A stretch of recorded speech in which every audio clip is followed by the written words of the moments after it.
প্রিয় দর্শক, আপনাদেরকে স্বাগত জানিয়ে শুরু করছি। আমি অ্যাডভোকেট জিৎ, ঢাকা জজকোর্ট। আজকে আলোচনা করব কয়েকটি বিষয় নিয়ে, যে সকল বিষয়ের কারণে পুলিশ আপনাকে ওয়ারেন্ট ব্যতীত অর্থাৎ গ্রেপ্তারি পরোয়ানা ব্যতীত যে কোনো সময় গ্রেপ্তার করতে পারে।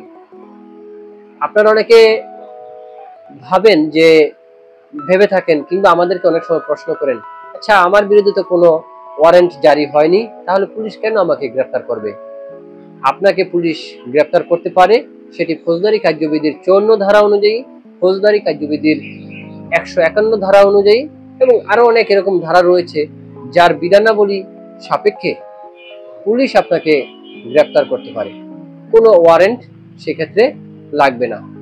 যখন পুলিশের কাছে প্রতীয়মান হবে যে আপনি এমন একটি অপরাধ করেছেন কিংবা করার সম্ভাবনা রয়েছে, সেক্ষেত্রে আপনাকে পুলিশ আটক করতে পারে, কিংবা আপনি ভবঘুরে পুলিশের কাছে সেটি সন্দেহের দৃষ্টিতে রয়েছে, এরূপ বিষয়ের ক্ষেত্রে পুলিশ আপনাকে গ্রেপ্তার করতে পারে। এটি আসলে গ্রেপ্তার হলেই যে আপনার নামে মামলা হয়ে যাবে এমন বিষয়টি নয়। বিষয়টি গ্রেপ্তার হওয়ার পরও পুলিশ আপনাকে ছেড়ে দিতে পারে, সেক্ষেত্রে একটি মুচলেকা সম্পাদন করে আপনাকে ছেড়ে দিতে পারে।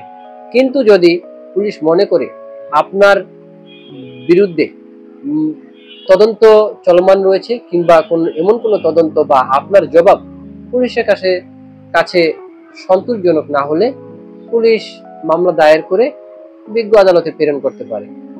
সেক্ষেত্রে আপনি একজন আইনজীবীর মাধ্যমে যথাযথ প্রতিকার নিতে পারবেন। ধন্যবাদ জানিয়ে শেষ করছি। দেখা হবে নতুন কোনো আইনি সমাধানে।